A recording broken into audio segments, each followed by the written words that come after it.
ছাত্রর একটা পরিবেশনা রয়েছেন আবিদুর রহমান, উনি বাংলায় একটি বক্তব্য দিবেন। আবিদুর রহমান, ওনার বাবা হচ্ছেন মহিবুর রহমান। আমাদের আজকের এই মাহফিল পরিচালনার যিনি দায়িত্ব পালন করেছেন, একজন দক্ষ এবং যোগ্য, একজন নিবেদিত আমাদের ইংরেজি শিক্ষক। তার মাধ্যমে আমাদের ছেলেরা ইংরেজির দক্ষতা অর্জন করেছে এবং এটা আমরা ইনশাআল্লাহ কিছুক্ষণ পরে জানতে পারবো।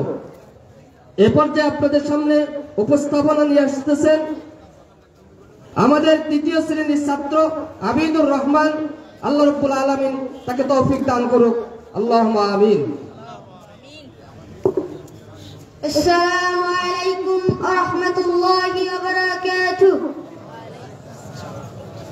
আলহামদুলিল্লাহি ওয়াহদা ওয়াসসালাতু ওয়াসসালামু আলা মান লা নাবিয়্যা বা'দা, আম্মা বা'দ।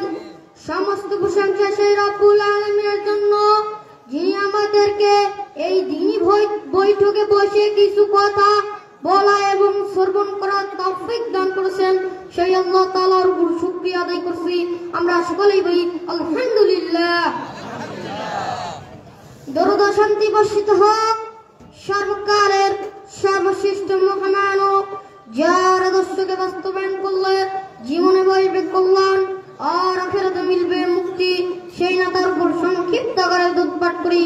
আমরা সকলেই বলি আল্লাহুম্মা সাল্লি আলাইহি আল্লাহুম্মা বারিক আলাইহি।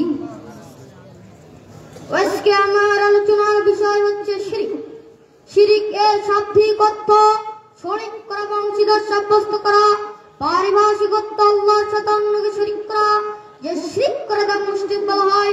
শিরক হলো তাওহীদের বিপরীত, তওবা ব্যতীত শিরকের গুনাহ ক্ষমা হয় না। অতএব জাহান্নাম থেকে মুক্তি পেতে হলে কেবল ঈমানই যথেষ্ট নয়, বরং শিরক থেকে মুক্তি থাকা আবশ্যক। কেননা আল্লাহ মুশরিকদের জন্য জান্নাত কায়েম ঘোষণা করেছেন। আল্লাহ বলেন, ইন্নাহু মান ইউশরিক বিল্লাহ ফাকাদ হারামাল্লাহু আলাইহিল জান্নাহ ওয়া মাওয়াহুন নার।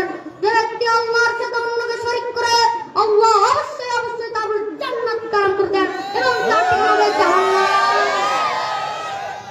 সূরা